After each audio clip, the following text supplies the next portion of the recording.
లేవికాండం 18వ అధ్యాయంలో అని చెప్తున్నటువంటి మాట 2వ వచనంలో, మీరు పరిశుద్ధులై ఉండవలెను, మీ దేవుడైన యెహోవాను నేను కూడా పరిశుద్ధుడనే.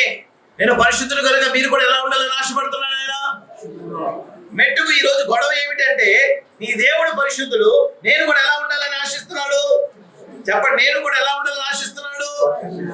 నేను పరిశుద్ధంగానే ఉంటాను. చెప్పండి మాట. దేవుడి మహిమ కలుగును గాక. ఎవరు పరిశుద్ధులు అంటావా? దేవుడు పరిశుద్ధుడు. ఇప్పుడు ఎవరి పరిశుద్ధులుగా ఉండాలని ఆశపడుతున్నాడు. నేను కూడా పరిశుద్ధంగా ఉండాలని ఆశపడుతున్నా. మీకు అర్థమవడానికి త్వరగా ఇందాక చదివినటువంటి లేఖనములు నేను మీ ముందు ఉంచుతాను.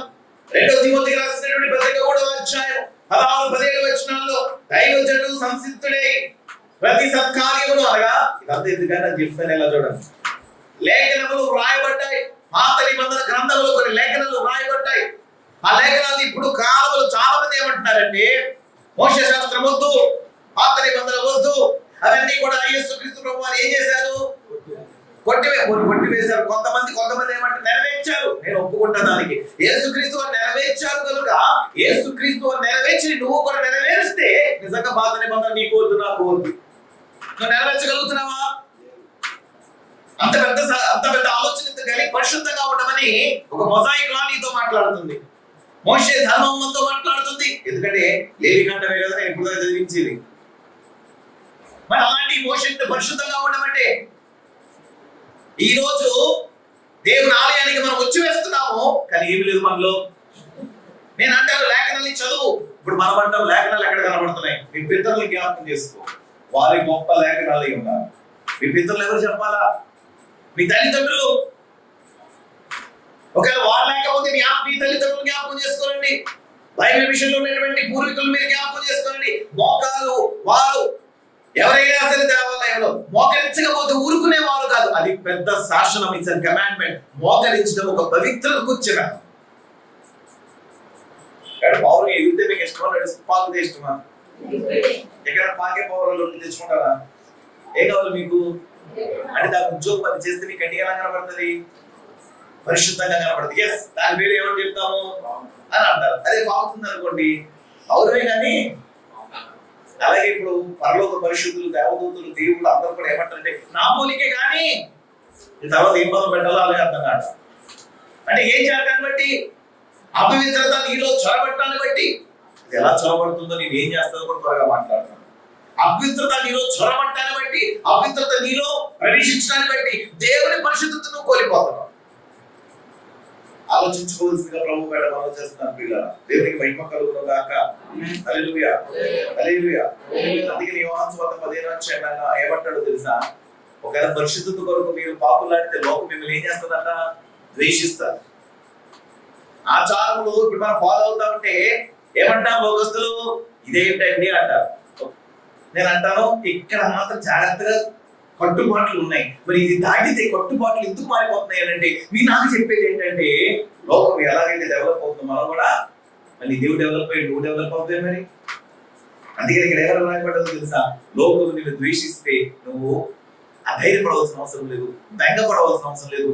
నీ దేవుడు పరిశుద్ధుడు. నీ దేవుడు కూడా లోకంలో ఏం చేయబడ్డాడు? ద్వేషింపబడ్డాడు. హల్లెలూయా.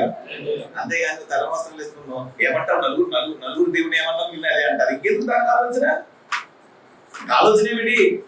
దానికి మళ్ళీ పెద్ద ప్రామిసెస్, కొత్త సంఘాలు. ఏ బైబిల్ ఎక్కడ రాయబడ్డాది? ఏం చేయమని? తెల్లని వస్త్రములు వేసుకోమని. మరి బైబిల్ ఎక్కడ రాయబడ్డది? నన్ను ప్రశ్నించమని రాయబడ్డారా? ఒక హృదయంలో ఏది నచ్చితే అదే చేస్తానని ఉంది కదా, అదే చేస్తున్నాను. అది నా దేవునికి ఇష్టమైతే నీకేంటి? దేవునికి మహిమ కలుగును గాక. నేను అంటాను ప్రియులారా, పరమగీత గ్రంథంలో రాయబడిన మాట, నా దేవునికి ఇష్టం కలుగు వరకు నేను చేసే పని మానను. ఎవరికి ఇష్టం కలగాలా? నా దేవునికి ఇష్టం కలిగే వరకు నేను చేసే పని మానను. అది పరిశుద్ధత. అంటే పరిశుద్ధత సంపాదించాలి, అట్లా సంపాదించాలి. కొత్తగా ముందుకు వెళ్దాం ప్రియులారా. దేవునికి మహిమ కలుగును గాక. దేవుడు మనం పరిశుద్ధంగా చేయటం ముమ్మాటికి వాస్తవమే. మనం ఎలా అపరిశుద్ధులుగా మార్చబడ్డాము అని అంటే, మనం కొంతమందితో ఏం చేయడం మొదలు పెట్టాము? స్నేహం చేయడం మొదలుపెట్టాం. ఏం చేయడం మొదలుపెట్టాం? విశ్వాసులతో హత్యుట ఏ ప్రయోజనం అన్నాడా లేదా? కొరింథీ రాసిన పత్రికలో ఈ మాట ఉంటుంది. మీరు అవిశ్వాసులతో జోడుగా ఉండబడి నీతికి దుర్నీతికి ఏమి సాంగత్యమో వెలుగునకు చీకటికి ఏమి పొత్తు? ఈ మాటలన్నీ చెప్పాను అంటాడు. దేవుని ఆలయములకు విగ్రహములతో ఏమి పొందిక? మనము జీవము గల దేవుని ఆలయమై ఉన్నాము. అందుకు దేవుడు ఇలా సెలవిస్తున్నాడు. దేవుని ఆలయం అందరం బాగానే ఉన్నాం కానీ ఎలా కూర్చున్నాము? విగ్రహాల్లో కూర్చున్నారు. ఇక నీకు దేవునికి పొందే మంది వచ్చారా? సీట్లో కూర్చున్నామా? పక్కన మాస్క్ పెట్టుకున్నాడా? ఏడు దూరంగా ఉన్నాడా? దేని మీద ఫోకస్? మనకి మాట్లాడరు మీరు. పక్కన ఏం పెట్టుకున్నాడు లేదా ఫోకస్? మాస్క్ పెట్టుకున్నాను లేదా ఫోకస్? దేవుడు అంటే నేను పరిశుద్ధంగా వచ్చారు లేదా? ఆయన మీద మనకి ఏం లేదు, గురి లేదు. కనుక నేను చెప్తున్నటువంటి మాట మీరందరూ కూడా ఆలోచించి ఉంటారని భావిస్తున్నాను పిల్లరా. చివరికి ఒక మాట నేను మీతో చెప్పేప్పుడు మన ముఖ్య విషయంలో మేము తీసుకుని వెళ్తాను. యెషయా గ్రంథం 1వ అధ్యాయం 4వ వచనం ఒకసారి చదువుదాం. దోషభరితమైన ప్రజలారా, మనల్ని అంటున్నాడు. చెప్పండి, నన్నే అంటున్నాడు. చెప్పండి మాట. అపవిత్రంగానే ఉన్నాము. పవిత్రంగా చేయబడటానికి ఏం కావాలి? ఒక స్నాన క్రియ మనకు అవసరమై ఉన్నది. ఒక పరిశుద్ధమైనటువంటి కార్యక్రమము ప్రభు బయలుపరిచాడు. అది మనం పొందలేక ఈ రోజు ఇంకా అపవిత్రులుగానే ఉన్నాం. అదే యెషయా గ్రంథంలో అపవిత్రమైనటువంటి నాతో అంటున్నాడు, పాపిష్టి జనమా, దోషభరితమైన ప్రజలారా. అంటే ఒక్క దోషం కాదు, నా మీద చాలా దోషాలు ఉన్నాయన్నమాట. అందుకే ఏమని రాయబడ్డదంటే, దోషభరితమైనటువంటి ప్రజలారా, దుష్ట సంతానమా, పిల్లలారా. అంటే మన పిల్లలు, మనం నిజం ఒప్పుకుందాం, మన పిల్లలు ఏమండి ప్రేమను కట్టే పిల్లలు కాదు, ఇదేదో నిలబెట్టుకునే పిల్లలు కాదు.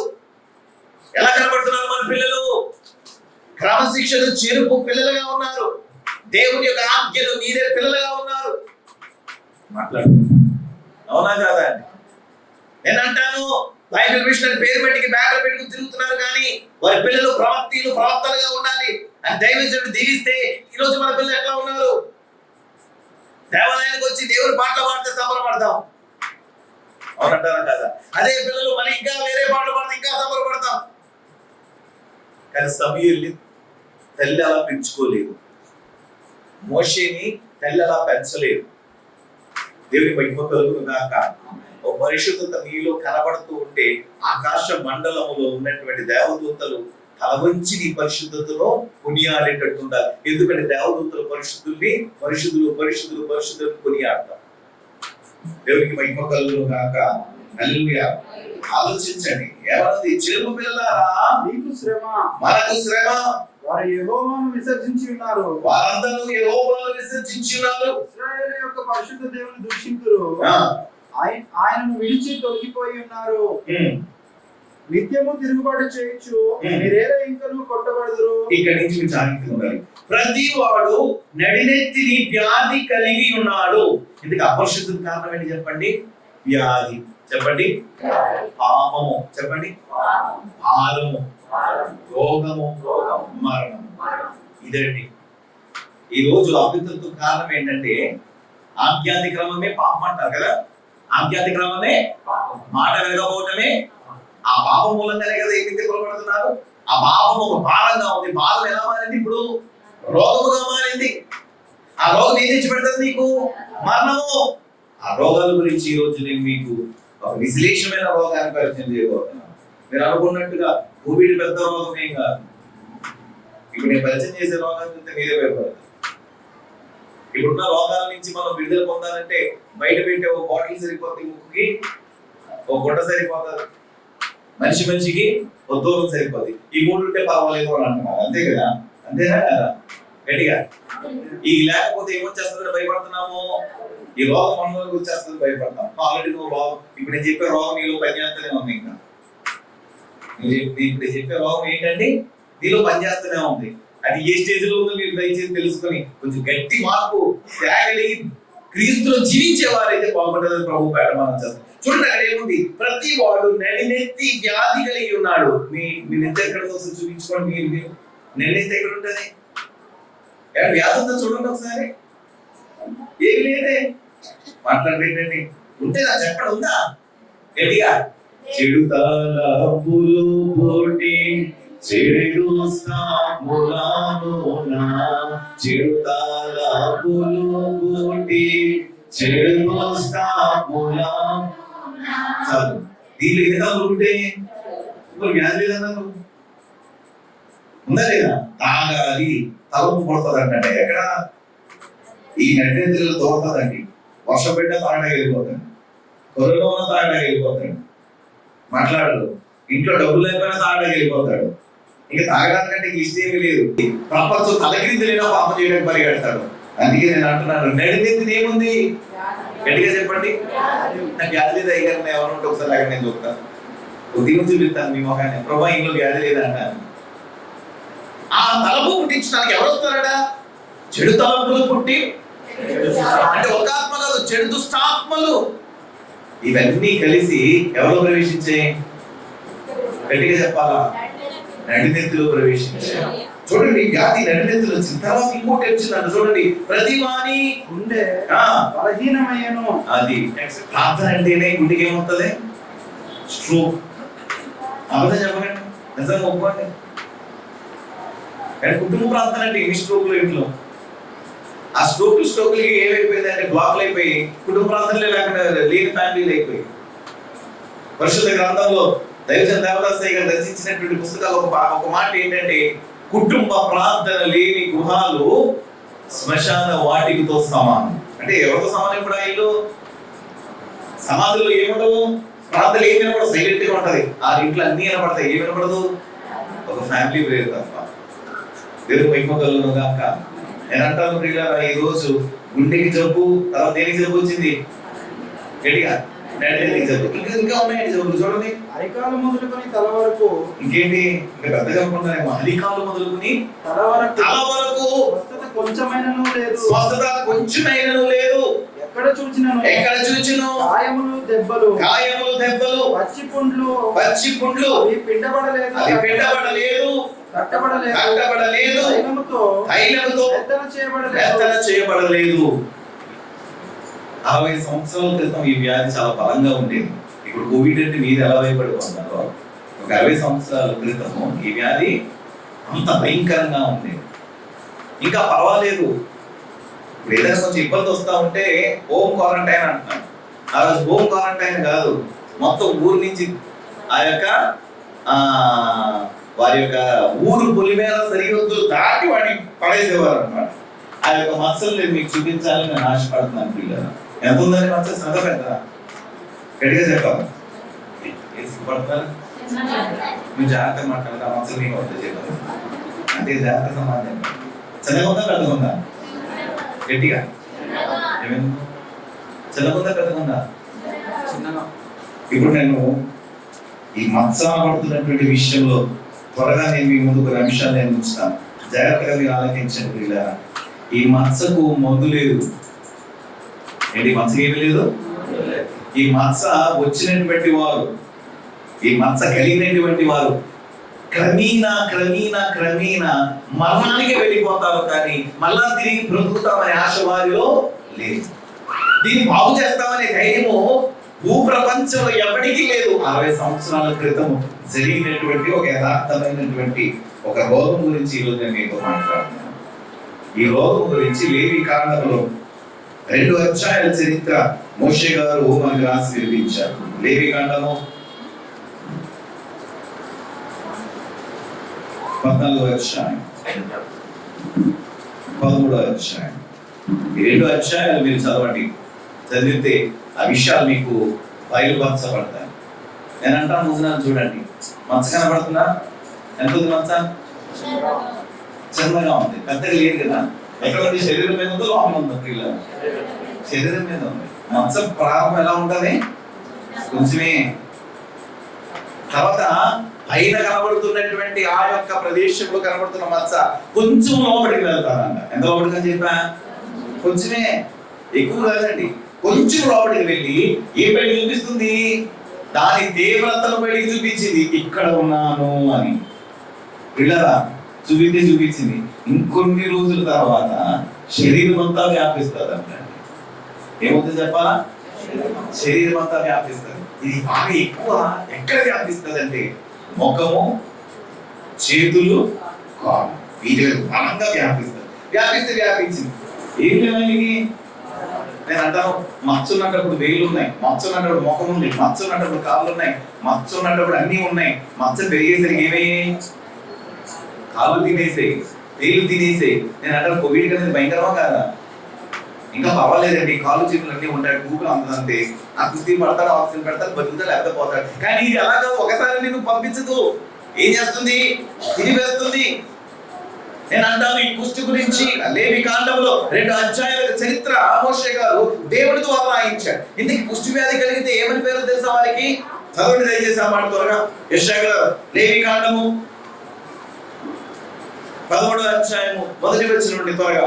మరియు యెహోవా మోషే అహరోనులకు ఇలాగు సెలవిచ్చెను, ఒక దేహ చర్మమందు ఒక చిన్న వాపు గాని, ఒక చిన్న పొక్కు గాని, నిగనిగలాడే మంచి మచ్చ గాని ఉండి వాని దేహ చర్మమందు కుష్టు పొడ వంటిది కనబడిన ఎడల ఎక్కడ తీసుకెళ్ళాలంట? వారికి రోగం వస్తే యాజకుడు ఎందుకు? ఇప్పుడు వ్యాధి వస్తే వైద్యుల దగ్గరికి వెళ్ళాలి, కానీ ఎక్కడికి వెళ్ళమంటారు? అడిగినా ఆ దినాలు వైద్యులు ఉన్నారు, అదేనా గొప్ప గొప్ప వైద్యులు ఉన్నారు. రాజులకు ఏదైనా ఇబ్బంది వస్తే వైద్యులు పిలిపించుకునేవారు. మంతసాను లేదా? మంతసాన్ దగ్గరికి వెళ్ళి మందు వేయించుకోవాలి, కానీ ఎక్కడికి వెళ్ళమంటున్నాడు ఈయన? ఎందుకు యాజకుడి దగ్గరికి వెళ్ళమంటున్నాడంటే వచ్చినటువంటి ఈ కుష్టి కూడా దేని మూలంగా వచ్చిందంటే పాపము మూలంగా వచ్చింది. దేని మూలంగా వచ్చింది ఇది? అందుకనే వారికి ఏమైనా పేరు పెట్టబడుతుందో విందాము త్వరగా. చదువమ్మా గబగబా.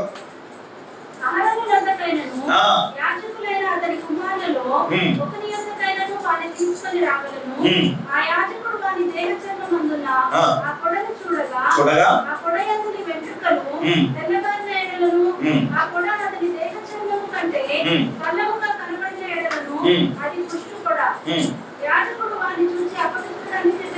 చాలండి, నా మాటకి జాగ్రత్తగా వినాలా.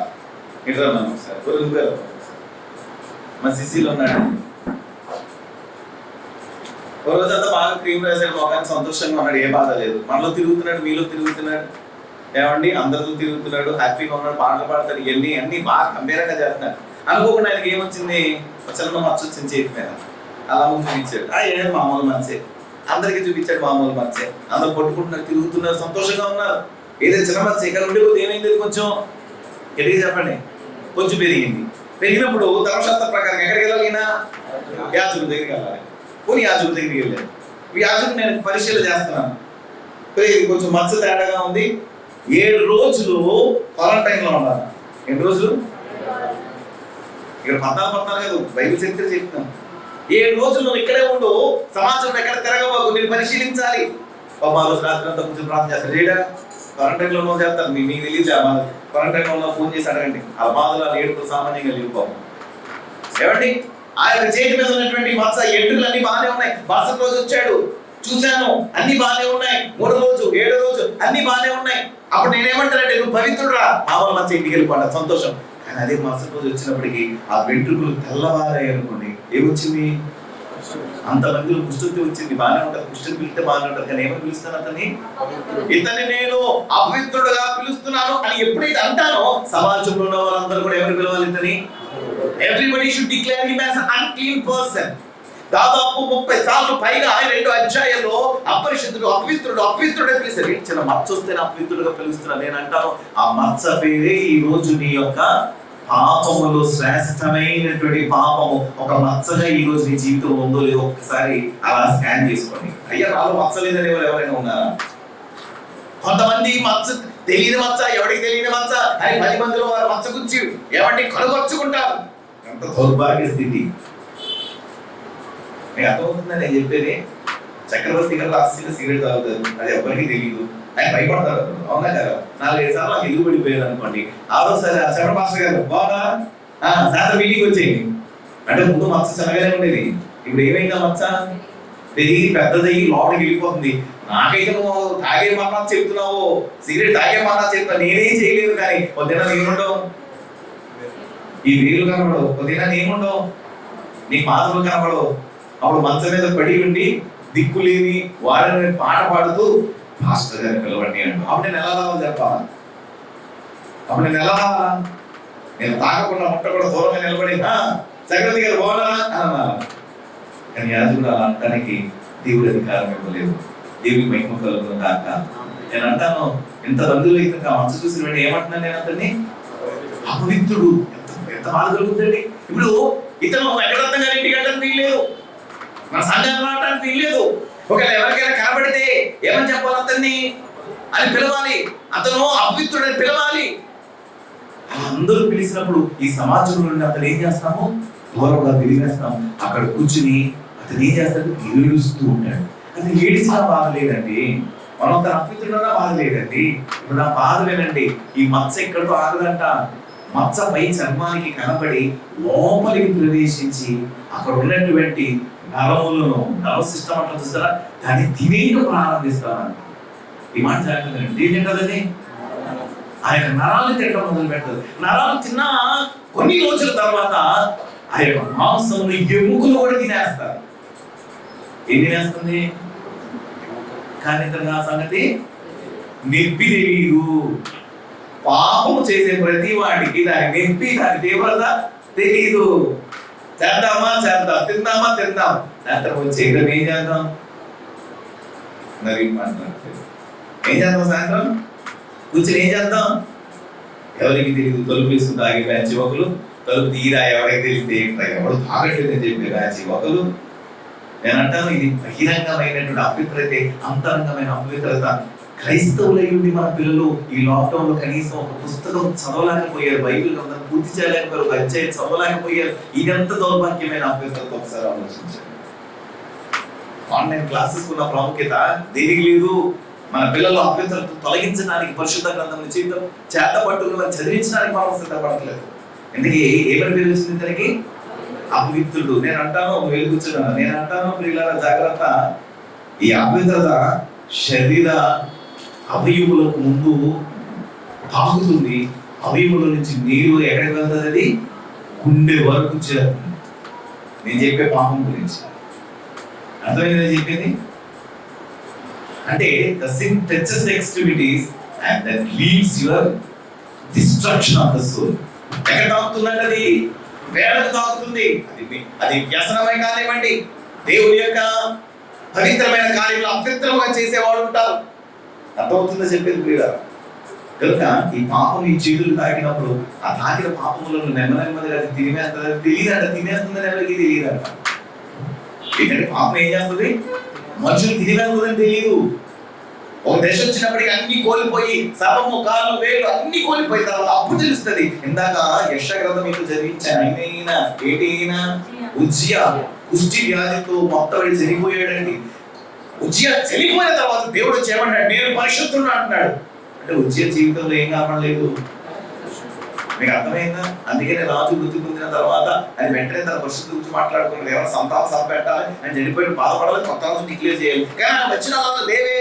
ఆయన చనిపోయిన వెంటనే ఆకాశంలో సింహాసనంలో దేవుడు కనబడుతున్నాడు, కెరూబులు, శరాబులు కనబడుతున్నాయి, ఆయన స్తుతిస్తున్నాయి, పరిశుద్ధుడు పరిశుద్ధుడు అంటున్నారు. అంటే మెట్టుకు నేను చెప్పే మాట ఏంటంటే, ఈ రోజు మనలో పరిశుద్ధత లేకపోతే వీరికి పట్టినట్లయితే ఖచ్చితంగా మనకి పడుతుంది. అది బహిరంగ కుష్టి కావచ్చు, కానీ నేను చెప్పేది మీ ఆత్మీయమైనటువంటి కుంటితనం కనబడుతున్నది. చాలా మంది గంభీరంగా పాటలు పాడలేరు. పిల్లలు తినేసయ్యా లేవే. సంతోషంగా చప్పట్లు కొట్టలేరు. ఏమైనా వేలు తినేసయ్యా లేవే. ఓపిక ఉన్న ఓపిక లేకపోయినా దేవుడి సన్నిధిలో నేనేం చేస్తాను? మోషే వలె మోకరించి చేతులు ఎత్తుతాను. ఆ ధైర్యం లేదే. ఎందుచేత ఇవన్నీ మీలో కోల్పోయారు. నేను అంటాను, నీ శరీరం బలహీనమైనప్పటికీ ప్రభు చెప్తున్నమాట, నా ఆత్మ నీలో బలమైనది కాదా? నా ఆత్మ నీలో బలముగా పని చేయట్లేదా? సహకరించేవారు నీకు లేరా? ఆలోచన చేయవలసిందిగా ప్రభు వేళ మనం చేస్తున్నాను. రెండోదిగా ఇది లోపల తినివేయటం ప్రారంభిస్తుంది. పాపం ఏం చేస్తుందంట? కుదురుగా కూర్చొని తింటాని మనిషిని. పాపము కుదుట లేని జీవితాన్ని నీకు ప్రసాదిస్తారు. కుదుట ఉండదు. పాప తాంపు వచ్చినప్పుడు మనిషికి ఏముంటుందండి? కుదురు ఉండదు. కుమ్మరి పురుగులాగా ఆ యొక్క పాపము నెరవేర్చే వరకు, లేదా పాపం యొక్క జాబితాను నెరవేర్చి తృప్తి పడేంత వరకు కూడా ఏమండి నక్కలు దొరికినటువంటి శవాన్ని ఈడ్చుకుని వెళ్తున్నట్టుగా పాపం మనిషిని ఏం చేస్తుందంట? ఈడ్చుకుని వెళ్తా ఉంటాడు. సరే, వెళ్ళినోడు చివరికి ఏమవుతాడు అని అంటే, అది చనిపోతున్నాడు తెలియదంట. ఎంత దౌర్భాగ్య స్థితి అండి. చనిపోతున్నాడు తెలిస్తే బాగుంటుందా? కానీ తినేసి ఇది సెన్సేషన్ తెలియదు కదా. ఆడు ఎప్పుడు చచ్చిపోయాడు అడిగి తెలియదు. అందుకని ప్రకటనలో ఏమనుందంటే, బతిగాడని శిష్యులు అనుకుంటాడు, నా దృష్టిలో నువ్వు వృద్ధుడవే. ఇప్పుడు అర్థమైంది మీ కోరిలేషన్. ఎక్కడ పాపం అనే మచ్చ కనపడుతుందో, ఎక్కడ పాపం ని తిరిగేసిందో, ఎక్కడ ప్రకటన గ్రంథంలో ఏమని చెప్పాడు అతను? నువ్వు మృతుడివి. ఇప్పుడు చెప్పండి, మీ శరీర క్రియలను బట్టి మీరు మృతతుల్యంగా ఉన్నారా లేదో ఒకసారి ఆలోచించండి. మీ నోటి మాటను బట్టి మృతతుల్యంగా ఉన్నారా లేదా ఆలోచన చేయండి. నీ కుటుంబంలో నీకు మంచి సాక్ష్యం ఉంటే, నీ సంఘంలో నీకు మంచి సాక్ష్యం ఉంటే, దేవుడు కూడా నీకు ఒక మంచి సాక్ష్యం చెప్తాడు. చాలా మంది ఈ యొక్క పాయింట్ ఆఫ్ ఇష్యూ వచ్చేసరికి ఏమంటారు అంటే, నాకు తెలుసునా దేవుడికి తెలుసా? చెప్పండి ఏమంటారు? నాకు నా దేవుడికి తెలుసు. మధ్యలో మేము మీరు మాట్లాడలేదు ఎవరు. చాలా మంది అనే మాట కదా, ఏదైనా ఇబ్బంది వచ్చినా, గొడవ వచ్చిన, సమస్య వచ్చినా చాలా మంది ఏమంటారంటే, నేను ఎలాంటి దానో, నేను ఎలాంటి వాడినో, నేను ఎట్లానో ఎవరు తెలుసంట? దేవుడు చెప్తాడు, ఈరోజు నీకే. మధ్యలో నన్ను పక్కన పెట్టండి, నీతోనే అంటున్నాడు. నువ్వెవరో నాకు తెలుసా కదా, అపవిత్రురాలు అని అన్నాడు. ఇంతమందిలో సరిపోదా? అపవిత్రుడు అన్నావు, సరిపోదా? ఎందుకయ్యా అంటే, ఒక మచ్చ లేకుండా ఉన్నావా ఈ రోజు వరకు? ఆ మచ్చ ఈ రోజు దిగువైపోయి నీ యొక్క ఆత్మీయమైన అవయవుల మీద దాడి చేయలేదా? ఏది నీ ఆత్మీయమైనటువంటి ఉద్దేశములు, ఏమి మీ ఆత్మీయమైన బలమైన పోరాటాలు ఎక్కడున్నాయి? బయటికి వెళ్తే అంతకుముందు సెల్ ఫోన్ గురించి వెతికేవారు, ఇప్పుడు బయటికి వెళ్తే ఏమి వెతుకుతున్నారు? నమాజ్కి తెచ్చివ్వండి అని కేకలేయట్లేదా? ఒక రోగానికి నీకు అడ్డుదిడ్డాలైతే నీకు వచ్చినటువంటి రోగముకు విడుదల పొందడానికి బైబిల్ ఏ వచనమును నువ్వు చేత పట్టుకుని బయటికి వెళ్తున్నావు, ఏ వచనమును నీ కుటుంబాన్ని సంరక్షించుకోవాలని, ఏ వచనముతో నీ దేహాన్ని నువ్వు సంరక్షించుకోవాలని, ఏంటి ఎట్లాగా? ఇంతమందిలో దేవుడు ఏమని చెప్పాడు చెప్పాలా? అపవిత్రుడు అని అన్నాడు. దీనికి మించిన అవమానం ఏంటంటే, 14 అధ్యాయం ప్రియుల మొట్టమొదటి వచనం నుంచి త్వరగా చదవండి.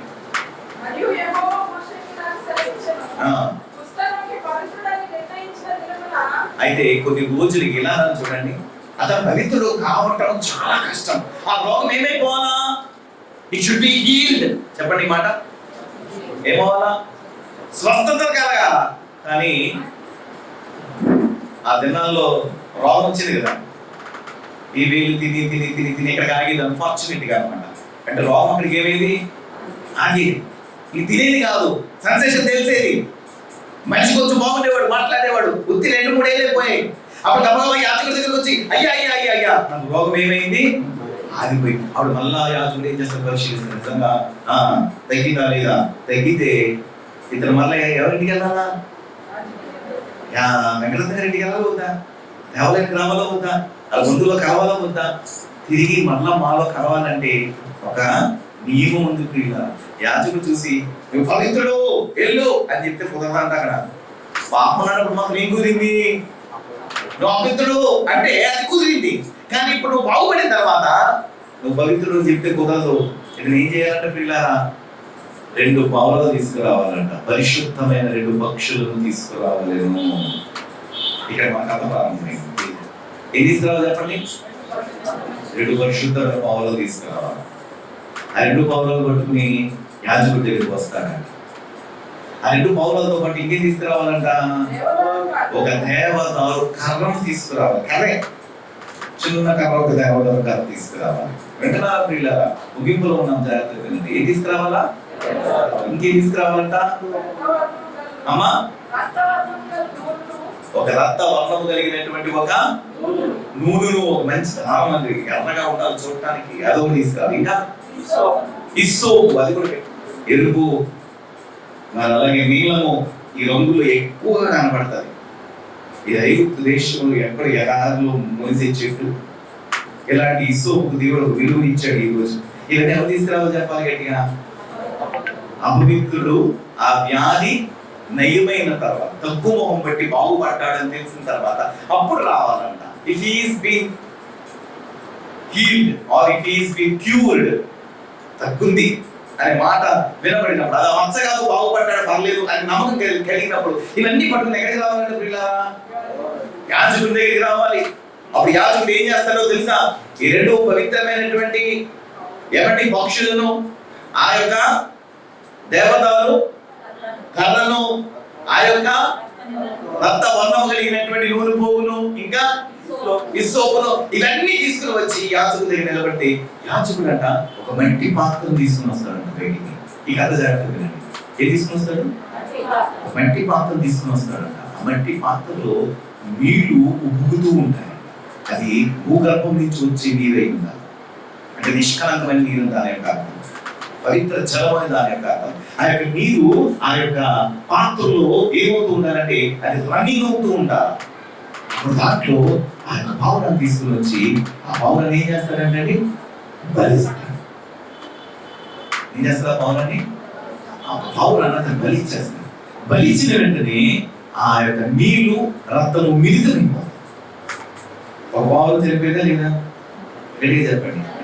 చనిపోయిన వెంటనే ఏం చేయాలి? ఇంకేం దగ్గర మీరు చెప్పండి. ఇంకో పావురం ఉంది, ఇంకో కర్ర ఉంది,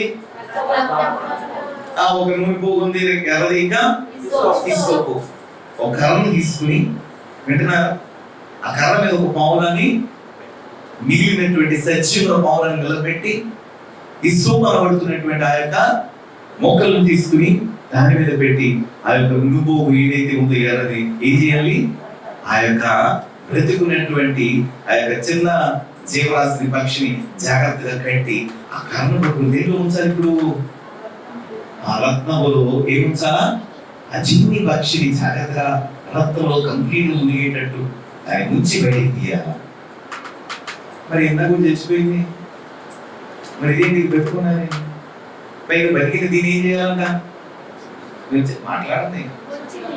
దేంట్లో గట్టిగా ముందు ఒక పక్షి బలైంది. ఆ రక్తంలో నీళ్ళలో రెండు ఉన్నాయి, రక్తం ఉంది, నీళ్లు ఉన్నాయి. దాంట్లో ఈ సజీవ పక్షిని ఉంచి ఏం చేయాలంట? తీసి ఆ పక్షిని వేరు చేసి, ఏం చేయాలి? పక్షిని వేరు చేసి ఆ యొక్క ఎక్కడైతే జరిగిందో, ఆ యొక్క సాక్రిమెంట్ అంతా జరిగిందో ఆ ప్రదేశం నుండి దాన్ని ఏం చేయాలి? గాలిలోనికి దాన్ని విడిచిపెట్టవలేమనుకున్నాను. గాలిలోనికి ఏం చేయాలి? దాన్ని అప్పుడు అది స్వేచ్ఛగా ఎగిరి బయటకు వెళ్ళిపోతుంది. అప్పుడు ఎగురుతూ సంతోషంగా వెళ్ళిపోతూ ఉంటే ఆ యొక్క సమాజంలో చూసేవారు, ఒరే బహుశా ఎవరో కుష్ఠో ఏమై ఉన్నాడు, ఇప్పుడు పవిత్రుడుగా వచ్చే ఉంటాడు, అందుకనే రక్తంతో ఉంచబడిన ఆ పావురం ఎగురుతుంది. అది మన కంటికి కనబడుతున్నది. సమాజంలో మరొకరిని చేర్చుకోవడానికి అవకాశం కలిగినది. అప్పటితో ఈజీగా పంపాలంట. ఇది అయిన వెంటనే మళ్ళీ ఏం చేయాలా? ఆ యొక్క నీళ్లు ఉన్నాయి చూసారా? ఆ నీళ్లు ఏం చేయాలా? ఇతని మీద 7 మార్లు ఏం చేయాలా? అతని మీద చిలకరించాలి 7 మార్లు. అంత మాత్రమే కాకుండా నిర్దోషమైనటువంటి ఒక గొర్రెలను, 2 నిర్దోషమైన గొర్రెలు, ఒక చిన్న గొర్రె పిల్లను తీసుకొని వచ్చి దాన్ని వధించి దాని రక్తమును తీసి ఏం చేయాలా? దాని రక్తమును తీసి అతని కుడి చెవి మీద, ఇంకా అతని కుడి బొటన వేలు చెయ్యాలి. మళ్ళా ఇంకోటి తన కాలుకున్నటువంటి బొటన వేలు మీద ఏం చేయాలి? యాజకుడు దాన్ని గుర్తుగా దాన్ని పెట్టవలేను. అప్పుడు అతను పవిత్రుడని చెప్పి అతని సమాజంలో పంపిస్తారు. వీళ్ళరా ఇంత జరిగితే ఏమని పేరు రాదు ఆయనకి? గట్టిగా చెప్పాలి. మరి మనం పర్లోకానికి వెళ్ళిపోదాం అనుకుంటున్నాం కదా. ఇందాక పాప బ్యాచ్ మనం బాగానే సింక్ అయ్యాం.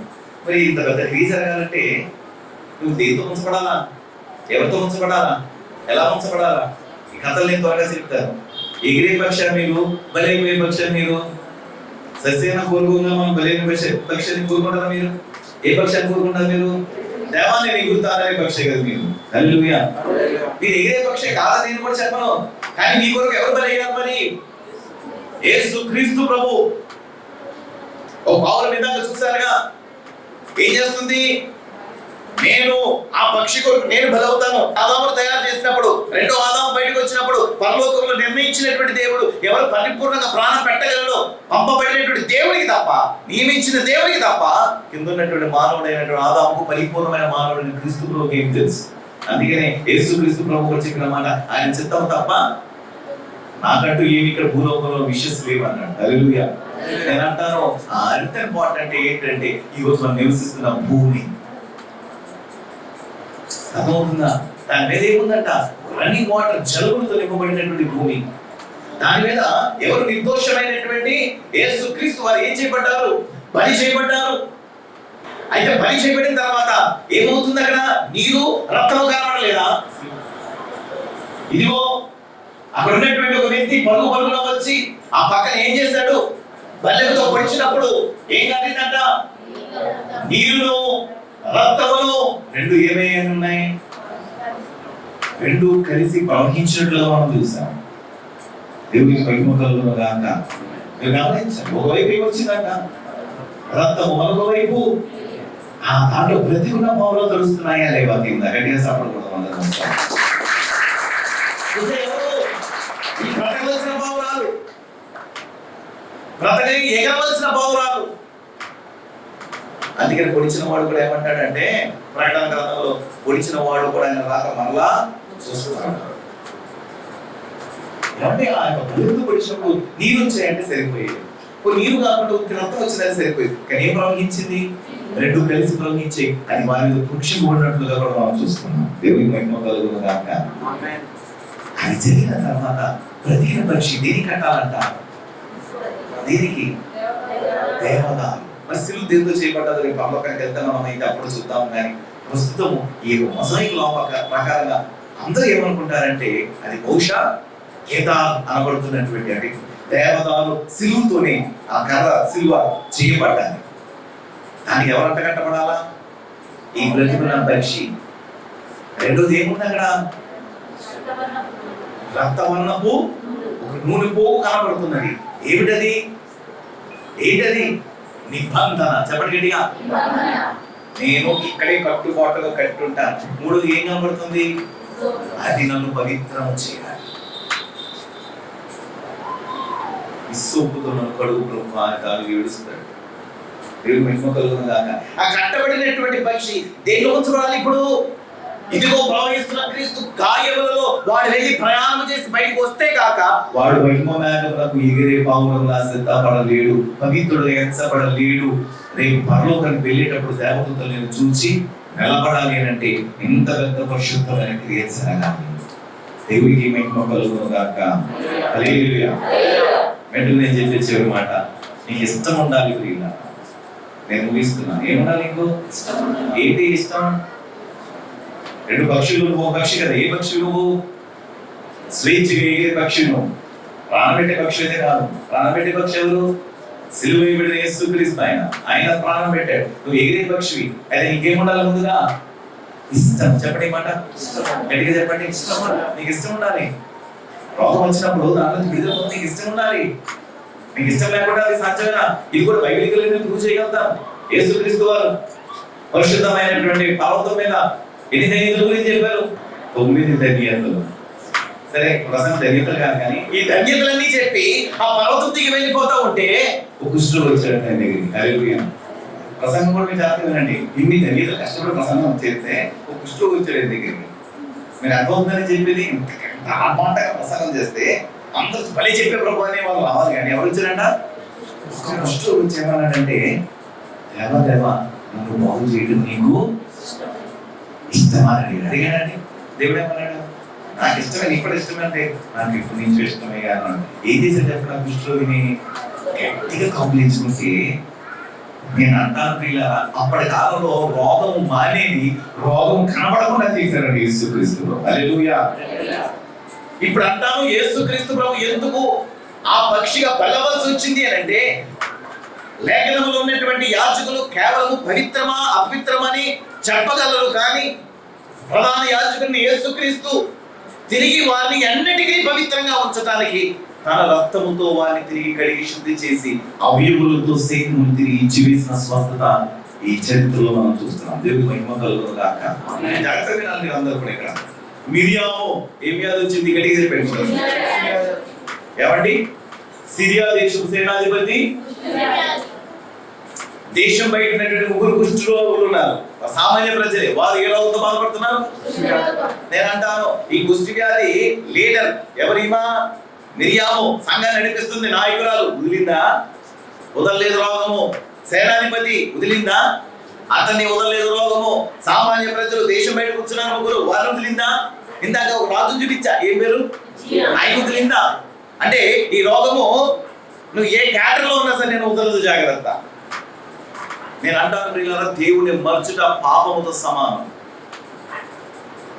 ఆ రోజులు గడిచిపోయి అసలు ఏ ఆలోచన నీకు రావట్లేదు. దైవికంగా అంటే నువ్వు ఏమైపోయావు? ఈ రోగం ద్వారా ఎప్పుడో తినివేయబడుతున్నావేమో జాగ్రత్త.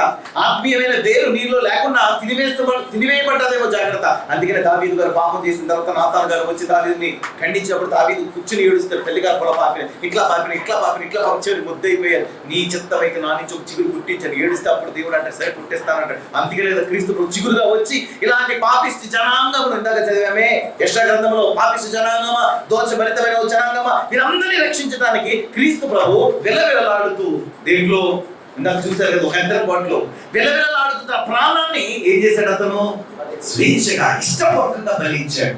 దాంట్లో ప్రతి కూడా నీవు కేదారుడు నీ సిలువను నీవు మోస్తూ, అందుకే బైబిల్లో ఎవడు సిలువ వాడిపోయి బైబిల్లో రాయబడ్డారు. హిస్సో బలపడుతున్నటువంటి పవిత్రత, ఎవడు మిమ్మల్ని మీరు పవిత్రపరచుకున్న వాళ్ళు, దట్ ఈస్ ఈక్వల్ టు హిస్సో. మిమ్మల్ని మీరు పవిత్రపరచుకోవాలి.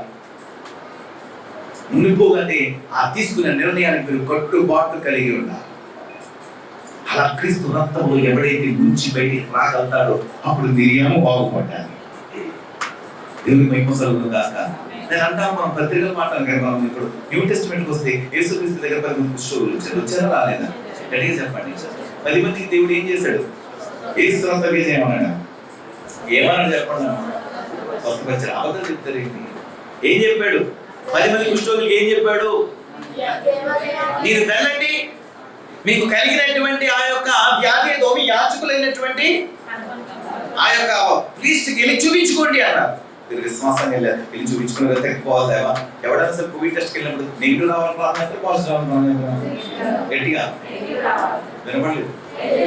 ఎవడైనా టెస్ట్కి వెళ్తే ఎంత బలం అంటే అప్పుడు మీ చేతులు కాళ్ళు అన్ని ఆ సమయంలో ఎవడన్నా మిమ్మల్ని ఒకవేళ మంచి సినిమా పాట పెడితే అదే అభ్యంతరం అని,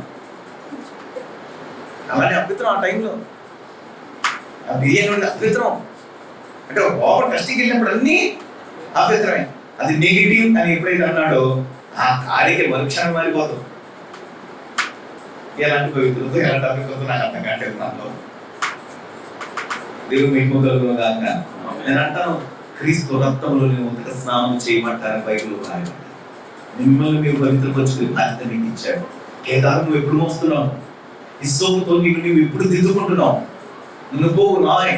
నువ్వుపోగలబడుతున్న ఎలాంటి కాలంతో నిన్ను నీవు ఎప్పుడు బౌండరీ చేసుకుని నేను ఇక్కడే ఉంటాను, నేను తాకను, నేను ఇక్కడే ఉంటాను. ఆ రోజు రోజు అలా ఉండగలిగాడు కాబట్టి అతని రోజు దేవుడు దిగి వచ్చాడు. హల్లెలూయా. పిల్లరా, ఆ 10 మంది కుష్ఠరోగులు నడుస్తూ నడుస్తూ నడుస్తూ నడుస్తూ నడుస్తూ నడుస్తూ వెళ్తే దానిలో ఏమైంది? ఏమి జరగబడ్డదని బైబిల్లో రాయబడ్డది. గట్టిగా ఎంత ఆశ్చర్యం అండి ఇది. కాబట్టి నిర్ణయం తీసుకుని నడుస్తేనే స్వస్థత. నేను అంటాను, నడిచినప్పుడు వారు ఏం మోసారు? వారు మోయవలసిన దేవ తారు సిలువ వారు మోసారు. హిస్సోపుతో వారిని వారు దిద్దుకున్నారు. ఆ యొక్క కట్టుబాటులో వారు ఉన్నారు. ఆ 9 మంది ఎవరి దగ్గరికి వెళ్ళిపోయారు? మాస్టర్ గారి దగ్గరికి వెళ్ళిపోయారు. వెళ్ళలేదన్న ఎవరిని కాదు అనుకుంటారు. నమ్మలేదా? నేనేమనుకుంటున్నానంటే నా పర్సనల్ నేనేమనుకుంటాను, ఇంటికి వచ్చాడు సిసిల్ బాగుపడ్డాడు అందుకని ధర్మశాస్త్రం ఏంటి? ఎవరు చూపించాలా? కంపల్సరీ వాళ్ళు తీసుకుని ఉంటారు. మా గ్రామం లేదు, ఎవరు డిక్లేర్ చేయాలా? అప్పుడు యాజకుడు సిసిల్ చూశాడు, ఎవడు బాగు చేశాడు ఏంటి అని అడిగాడు. అడిగి ఉంటాడా? అడగకుండా మౌనంగా ఉంటాడా? అడిగినప్పుడు ఏం చెప్పుకుంటాడు? నేనే కాదు మరి 9 మంది ఉన్నాం. ఇంకోటి అడిగితే మేమే కాదు మరి 9 మంది. మీకు 10 మంది బాగు చేసింది ఎవరు? అప్పుడు వాళ్ళు నోరెప్పి చెప్పిన మాట, మమ్మల్ని ముట్టి యాజకుడికి చూపించుకోవాలని చెప్పి మాకు ఒక మార్గం చూపించిన వ్యక్తి ఉన్నాడు.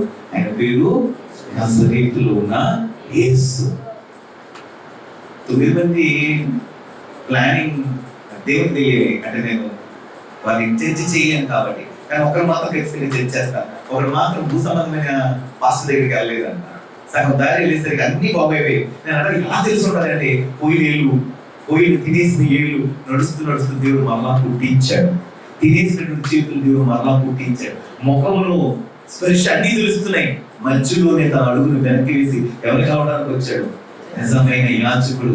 నా నిమిత్తమే బలి, నాకు విమోచన ఇచ్చి చూసిన నా క్రీస్తులు కావాలని పరుగుగా వెళ్ళాడు అన్నాడు. నువ్వు వెళ్ళలేదా? ఊరుకో ప్రభువా, మీది కావా? ఊరుకో ప్రభువా, ఏమి నాతో ఉంటావు? ఈ రోజు నాకు ఇవన్నీ వచ్చాయంటే నువ్వు బలయ్యవు కనుక ఈ రోజు నాకు ఇవన్నీ వచ్చాయి. దేవుడికి మహిమ కలుగును గాక. హల్లెలూయా, హల్లెలూయా. ఇలా యేసుక్రీస్తు ప్రభు ఎంత గొప్ప ఉపకారం చేసి ఆయన బ్రతికిన తర్వాత రోగులనే ఆ రోగం లేకుండా తుడిచివేశారు. హల్లెలూయా. నేను అనుకున్నాను అంటే మొదటి తెలిసాగా ఎంతో ఇష్టపడి ఈ పరిచయ విషయంలో గాయములు కడుగుతూ వచ్చేలా రాకూడదు, వచ్చేది రోగం తెచ్చుకోలేదే. గాయములు కడుగుతూ ఆ రోగుల్ని ప్రేమించి దగ్గరుండి తినిపించి వారందరికీ కూడా ఆత్మీయమైనటువంటి తల్లిగా నిలబడిపోయింది మదర్ తెరీసా. నేను అంటాను, మీరు తెరీసాలు కావక్కర్లేదు, నీ దేహానికి నువ్వు దేవుని యొక్క పవిత్రత అందించడానికి నువ్వు క్రీస్తు ఒక సాక్షిగా నిలబడు. అటువంటి బాధ్యత ధన్యత మరణాత యూట్యూబ్ ప్రేక్షకులందరికీ నా నిండు వందనాలు తెలియజేస్తున్నాను. ఈ channel name the spirit saith, ఆత్మ చెప్పుచున్న మాట. Bethel Mahima ministries Sunday worships యొక్క వర్తమానములు, యవనస్తులు ఆత్మీయంగా బలపరచబడగలిగినటువంటి వర్తమానములు ఈ ఛానల్లో పోస్ట్ చేయబడతాయి.